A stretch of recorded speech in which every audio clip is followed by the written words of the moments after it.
सालों पहले कृष्णदेव राय दक्षिण भारत के जानेमाने विजयनगर राज्य में राज किया करते थे। उनके साम्राज्य में हर कोई खुश था। अक्सर सम्राट कृष्णदेव अपनी प्रजा के हित में फैसले लेने के लिए बुद्धिमान तेनालीराम की राय लिया करते थे। तेनालीराम का दिमाग इतना तेज था कि वो हर मुसीबत का पल भर में समाधान निकाल लेते थे। एक दिन राजा कृष्णदेव के दरबार में एक व्यक्ति रोते हुए आया। उसने कहा, महाराज, मैं नामदेव पास की ही हवेली में काम करता हूँ। मेरे मालिक ने मेरे साथ धोखा किया है। मुझे न्याय चाहिए। राजा कृष्णदेव ने उससे पूछा कि आखिर ऐसा क्या हुआ है तुम्हारे साथ। नामदेव ने राजा को बताया कि करीब 5 दिन पहले मैं अपने मालिक के साथ हवेली से पंचमुखी शिवजी के मंदिर गया था। तभी काफी तेज आंधी आने लगी। हम दोनों मंदिर के पीछे के हिस्से में कुछ देर के लिए रुक गए। तभी मेरी नजर एक मखमली लाल रंग के कपड़े पर पड़ी। मैंने अपने मालिक से इजाजत लेकर उसे उठाया। देखा तो वो एक छोटी पोटली थी जिसके अंदर 2 हीरे थे। महाराज, वो हीरे मंदिर के पीछे वाले हिस्से में गिरे हुए थे, इसलिए कायदे से वो राज्य की संपत्ति थे। लेकिन मेरे मालिक की नीयत हीरे देखकर खराब हो गई थी। उन्होंने मुझे कहा कि अगर तुम किसी को नहीं बताओगे तो आपस में हम दोनों एक एक हीरा बांट लेते हैं। मेरे मन में भी लालच आ गया था, इसलिए मैंने इस बात के लिए हाँ कर दी। हवेली पहुंचते ही मैंने जब मालिक से अपना हीरा मांगा तो उन्होंने उसे देने से मना कर दिया। मैंने सोच रखा था कि हीरा मिलते ही उसे बेचकर मैं नौकरी छोड़कर खुद का कुछ काम शुरू करूंगा, क्योंकि मालिक का रवैया मेरी तरफ अच्छा नहीं था।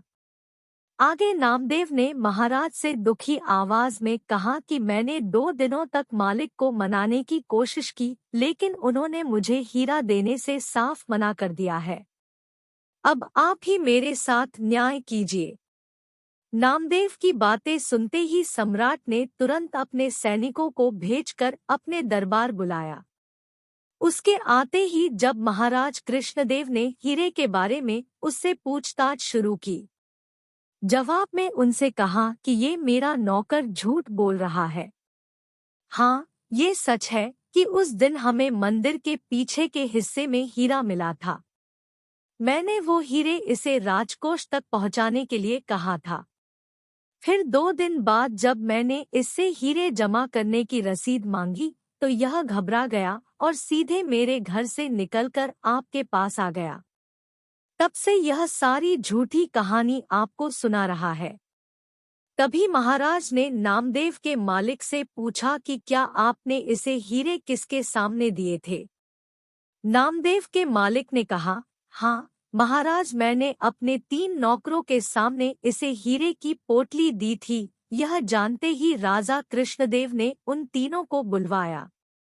नौकरों ने दरबार में पहुंचते ही नामदेव के खिलाफ गवाही देते हुए कहा कि उनके मालिक ने नामदेव को हीरे उनके सामने ही दिए थे।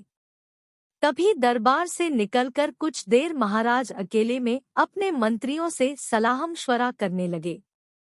सबसे पहले राजा कृष्णदेव ने कहा कि मुझे नामदेव सच्चा लगता है।